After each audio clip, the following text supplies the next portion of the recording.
There's a bill that comes due every single day, and most people never pay it. Not because they can't afford it, but because they don't even know it exists. While you're rushing around making sure everyone else gets what they're owed, there's one creditor who keeps getting ignored, keeps getting pushed to the bottom of the list, keeps getting told, maybe next month. That creditor is staring back at you in the mirror every morning. The mortgage payment goes out on the first of every month like clockwork. The car payment, the credit cards, the student loans, all of it gets paid and paid on time because we've been taught that's what responsible people do. We work jobs we don't particularly enjoy, wake up to alarms we resent, and drag ourselves through days that feel more like obligations than opportunities, all to make sure those payments clear. And here's what nobody talks about. While you're being so diligent about paying everyone else, there's one creditor you've been ignoring completely. That creditor is you. Let me tell you something I learned the hard way. I spent years of my life making sure everyone else was taken care of. The bills were paid, the boss was happy, the family had what they needed. I showed up on time, did what was expected, played by all the rules, and you know what happened? I woke up one morning and realized I'd been making payments to everyone except the person who mattered most. I'd paid the electric company every month for 20 years, but I hadn't invested 20 minutes in reading something that could change my life. I'd shown up early for jobs that didn't fulfill me, but I'd shown up late, or not at all, for my own dreams. The truth is, we've been trained to put ourselves last. It starts early, doesn't it? Be a good boy, be a good girl, don't be selfish, think of others first. And those aren't bad lessons. We need consideration and kindness in this world. But somewhere along the way, we confused selflessness with self-neglect. We started believing that taking care of ourselves was somehow wrong, that investing in our own growth was indulgent, that spending time on our own development was taking something away from others. And that, my friends, is one of the most expensive lies we ever bought. Here's what I want you to understand. There's a fundamental difference between being selfish and being self-respecting. Selfish is taking from others to benefit yourself. Self-respecting is building yourself up so you have more to give. Selfish is demanding that the world accommodate your weaknesses. Self-respecting is developing your strengths so you can contribute more to the world. You see the difference? One depletes, the other multiplies. But we've gotten really good at justifying our self-neglect, haven't we? We dress it up in noble-sounding language. I'm sacrificing for my family. I'm being responsible. Other people need me. And yes, people do need you. But they don't need the depleted, frustrated, unfulfilled version of you that shows up when you've spent years ignoring your own growth. They need the best version of you. And you can't become that person by accident. You can't become that person by only taking care of everyone else's needs. Let me ask you something, and I want you to be honest with yourself. What have you been putting off until later? What books have you told yourself you'll read when you have more time? What skills have you promised yourself you'll learn someday? What dreams have you filed away in that mental drawer labeled, maybe when things settle down? You know what I'm talking about. We all have that list. The guitar gathering dust in the corner. The business idea scribbled on a napkin 3 years ago. The conversation you keep meaning to have. The trip you've been planning to take. The person you've been meaning to become. And here's the hard truth. Later never comes. Things don't settle down. You don't suddenly find more time. The perfect moment doesn't arrive. With a brass band and a written invitation. What happens is this. Days turn into weeks. Weeks turn into months. Months turn into years. And one day you wake up and realize that later has turned into never. And that's when regret moves in and makes itself comfortable. You know what's fascinating about regret? It's the most expensive emotion we experience, and we pay for it with the most valuable currency we have, time we can never get back. You can recover from financial mistakes. You can rebuild after failures. You can repair broken relationships, but you cannot reclaim the years you spent waiting for permission to invest in yourself. Let me share something with you that changed my whole perspective. I learned this principle in business, but it applies to everything in life. You cannot give what you do not have. Think about that. If you don't have knowledge, you cannot share wisdom. If you don't have emotional health, you cannot provide emotional support. If you don't have energy, you cannot serve effectively. The math is simple. 0 multiplied by anything is still 0. Here's another way to think about it. You've probably heard the saying about not being able to pour from an empty cup. Well, let me take that one step further. Not only can you not pour from an empty cup, but trying to do so will crack the cup. When you continuously give without refilling, you don't just run dry, you break. And a broken vessel serves no one.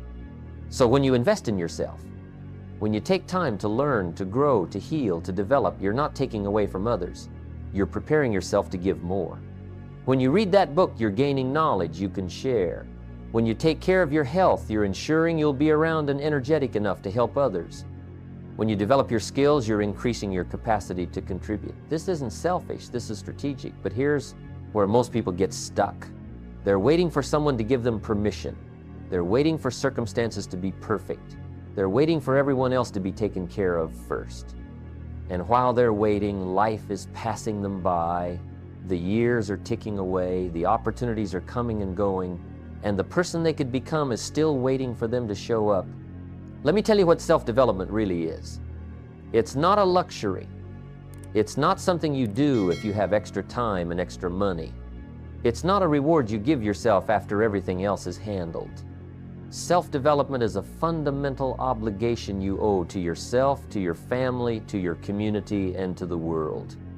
Because the person you're capable of becoming, that wiser, stronger, more capable version of you, that person has contributions to make that the current version of you simply cannot deliver. Think about it this way. If you had a garden and you never watered it, never weeded it, never fertilized the soil, what would happen? The plants would wither. The weeds would take over. The whole thing would become a mess. You wouldn't look at that garden and feel proud. You'd feel disappointed because you'd know it could have been something beautiful. You'd know you neglected something that was your responsibility to tend. Well, you are the garden. Your mind, your body, your skills, your character, your relationships, these all require tending. They need attention, investment, care. And when you neglect them, when you're too busy taking care of everything else to take care of the garden that is you, the same thing happens. Things wither, weeds take over, potential dies on the vine. And the saddest part, nobody else is going to do this work for you. Your employer isn't going to make sure you're reading good books. Your friends aren't going to force you to develop new skills. Your family isn't going to drag you to the gym or make you eat better or ensure you're growing as a person. This is your responsibility. This debt you owe to yourself, only you can pay it. So as we stand here looking at 2026, I want you to ask yourself a serious question. How much longer are you going to delay paying what you owe yourself? How many more years are you going to let pass while you take care of everyone else's needs and ignore your own growth? How long are you going to live below your potential while making excuses for why now isn't the right time? Because here's what I know after all these years. The right time is now. It's always now. Not tomorrow, not next week, not when things settle down, not when you have more money, not when the kids are older, not when you get that promotion. Now, today, this moment, this is when you start paying the debt you owe yourself. This is when you stop treating your own development as optional and start treating it as essential. You owe it to yourself to become everything you're capable of becoming. Not for pride, not for ego, not to impress anyone, but because you have potential inside you that deserves to be developed. You have gifts that deserve to be unwrapped. You have capabilities that deserve to be cultivated. And every day you delay is a day that potential sits there, unused, waiting for you to finally take it seriously.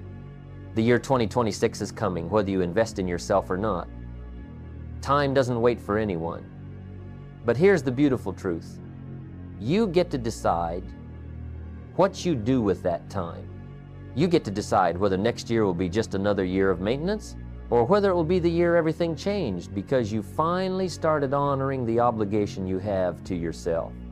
Now, before you can pay what you owe yourself, you need to know where you actually stand. And this is where most people stumble, because taking honest inventory requires something most of us spend our whole lives avoiding: facing the truth. Not the truth we tell our friends, not the truth we post on social media, not the comfortable story we've been telling ourselves, the real truth. Let me tell you about farmers. Every fall, a good farmer takes inventory. He counts what's in the barn, measures what's in the silo, calculates what made it through the season and what didn't. He doesn't do this to feel good or bad about himself. He does it because winter is coming, and you can't prepare for what's ahead if you don't know what you've got right now. That farmer isn't being negative when he notices the corn yield was down this year. He's being smart. He's being responsible. He's doing what needs to be done. But when it comes to our own lives, we avoid inventory like it's going to hurt us. And you know why? Because sometimes it does hurt. It hurts to look at your bank account when you know you should have more saved. It hurts to step on the scale when you know you've been neglecting your health. It hurts to admit that relationship you've been ignoring is falling apart. It hurts to acknowledge that you're not where you thought you'd be by now.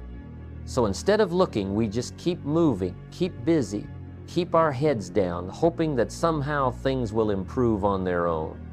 But here's what I learned running businesses for all those years. What you don't measure doesn't improve. What you won't look at doesn't change.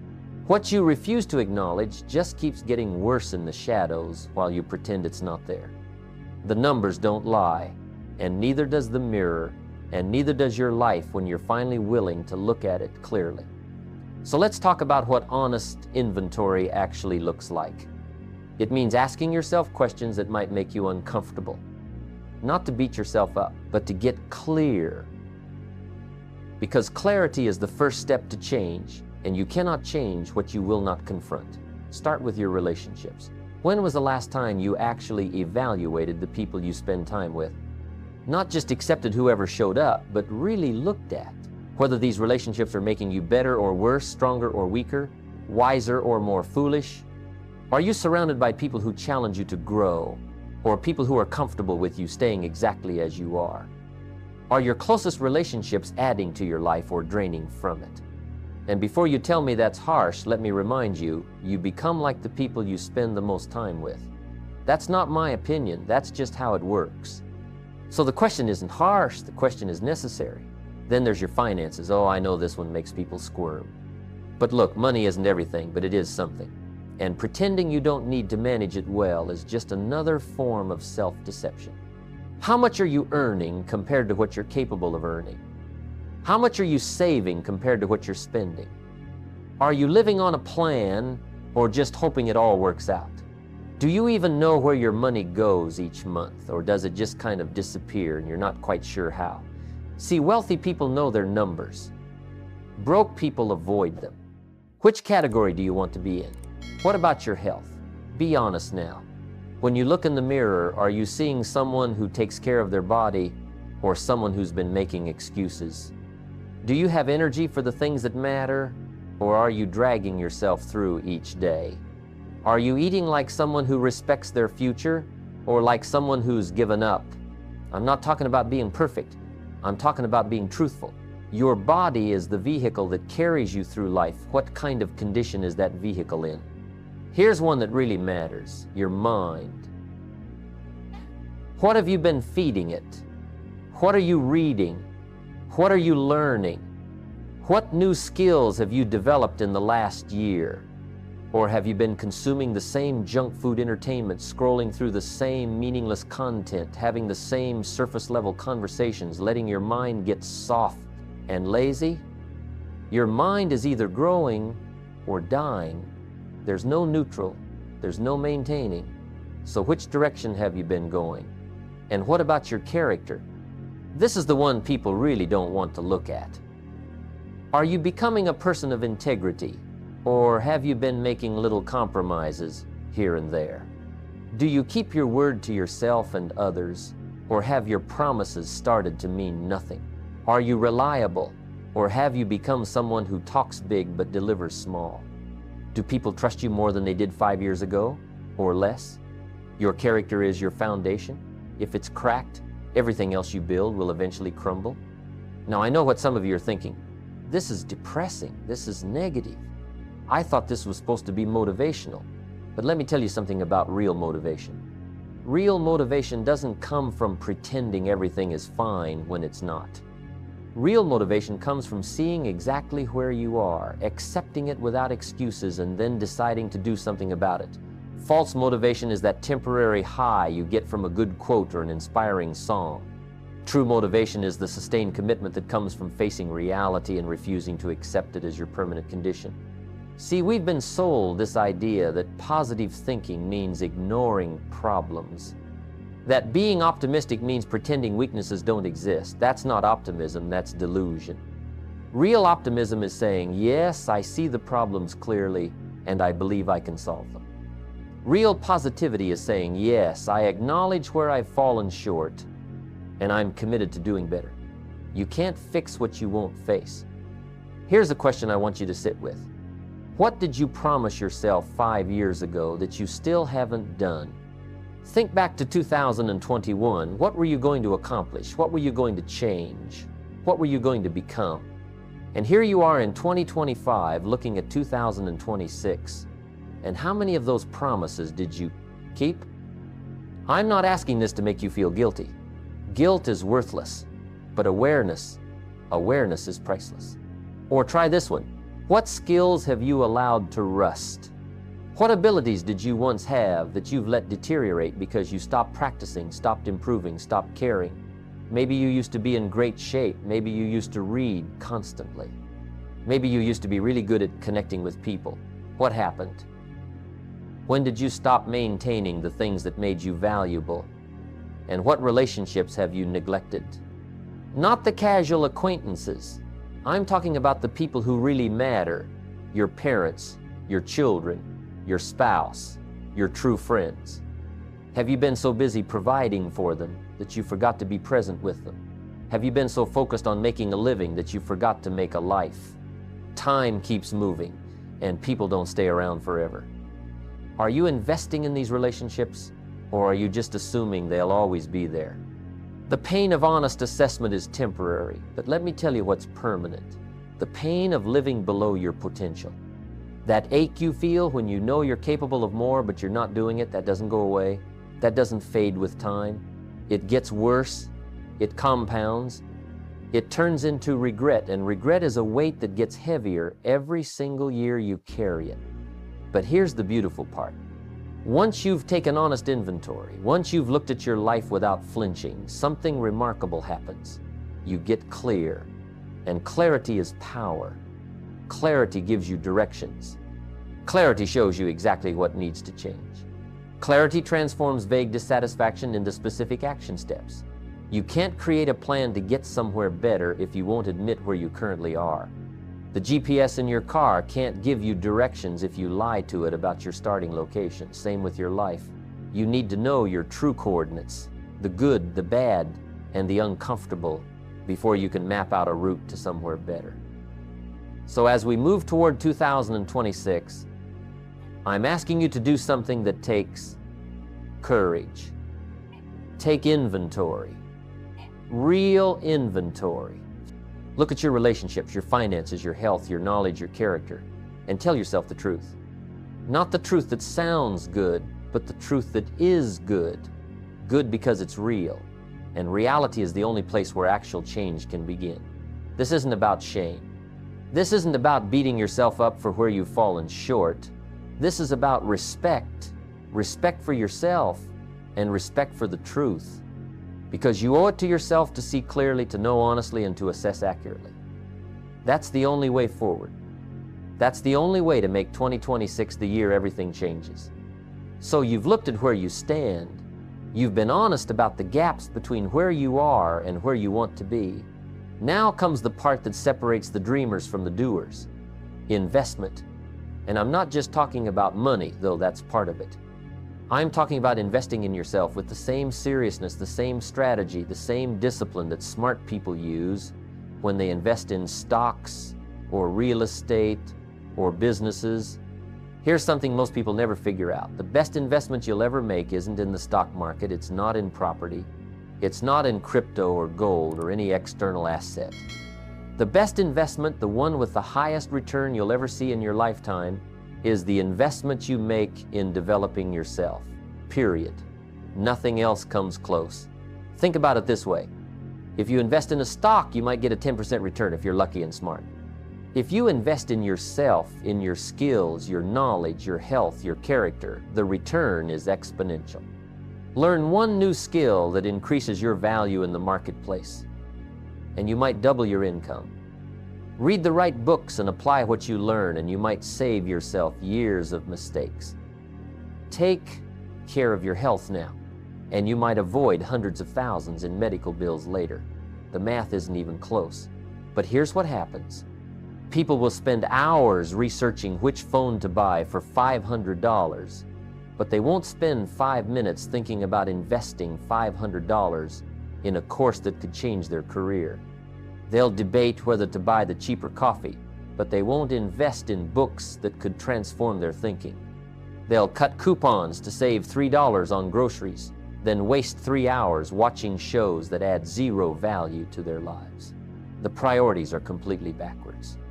Let me give you some specifics, because general inspiration fades, but specific strategies stick. If you read for just 30 minutes every day, and I mean really read, not just scroll through nonsense on your phone, you'll get through about a book every week or two, depending on the book. That's roughly 50 books in a year. 50 books. Do you understand what happens to a person who reads 50 good books in 1 year?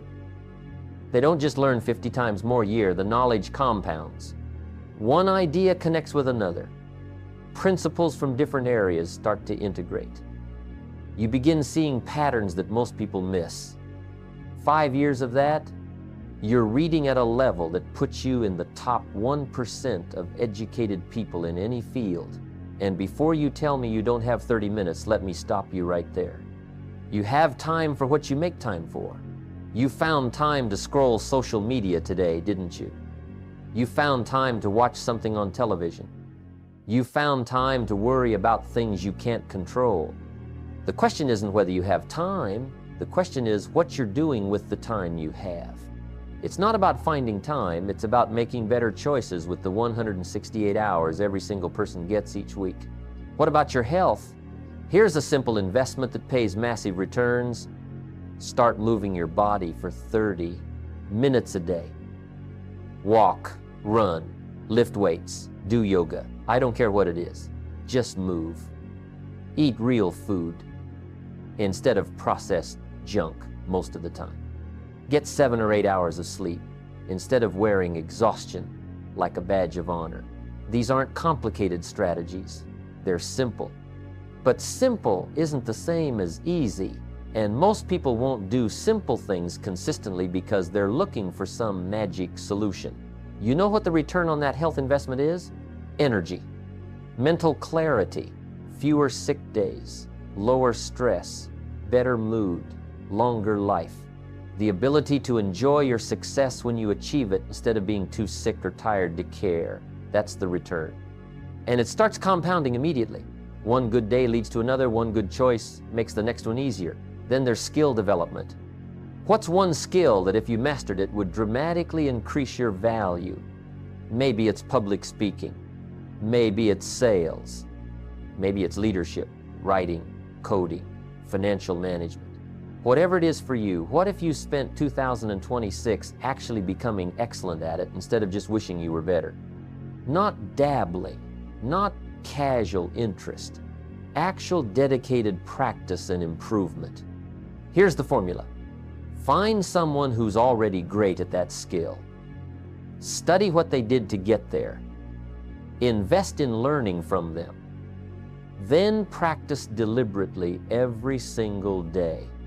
Not when you feel like it. Every single day. That's how mastery works. Small, consistent actions over time create remarkable results. But most people won't do it because they want immediate results and they're not willing to pay the price of patient, persistent effort. Now let me address the biggest excuse I hear. I can't afford to invest in myself right now. Really? You can't afford 30 minutes of reading? Books are free at the library. You can't afford to go for a walk? That's free too. You can't afford to practice a skill? YouTube has thousands of hours of free training on any topic you can name. The truth is, you can't afford not to invest in yourself. Every day you go without improving is a day you fall further behind people who are serious about their growth. And yes, sometimes the investment requires money, a good course, a seminar, a coach, proper equipment. These things cost money. But here's what I learned. The money you spend on genuine self-improvement is never an expense. It's always an investment. It comes back to you multiplied if you actually apply what you learn. The seminar that costs $1,000 but teaches you something that increases your income by $10,000, that's a 10-to-1 return. Show me a stock that does that consistently. The real question isn't whether you can afford to invest in yourself. The real question is, what's it costing you not to? What's it costing you to stay the same? What's it costing you to remain at your current skill level while the world keeps advancing? What's it costing you in lost opportunities, missed promotions, deteriorating health, unused potential? Add that up and tell me you can't afford to invest in improvement. If you schedule a meeting with your boss, you show up. If you schedule time to read, to exercise, to learn, show up for that too.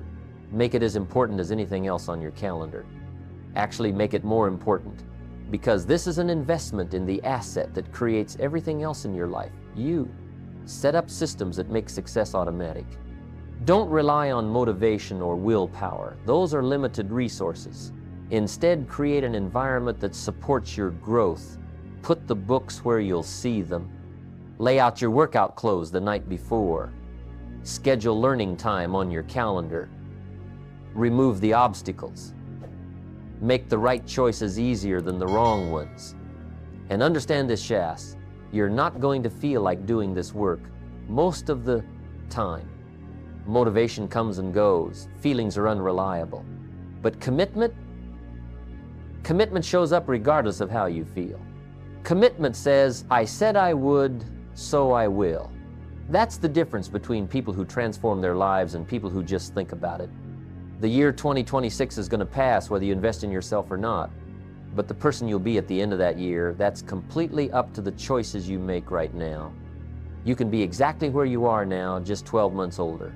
Or you can be significantly better, smarter, stronger, more skilled, more valuable. The time will pass either way. The only question is what you're going to do with it.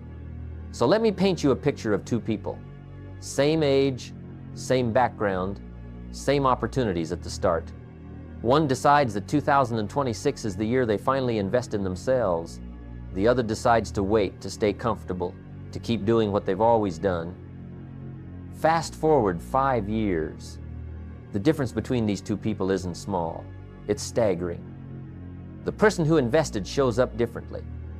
They walk into rooms with quiet confidence because they've built real skills.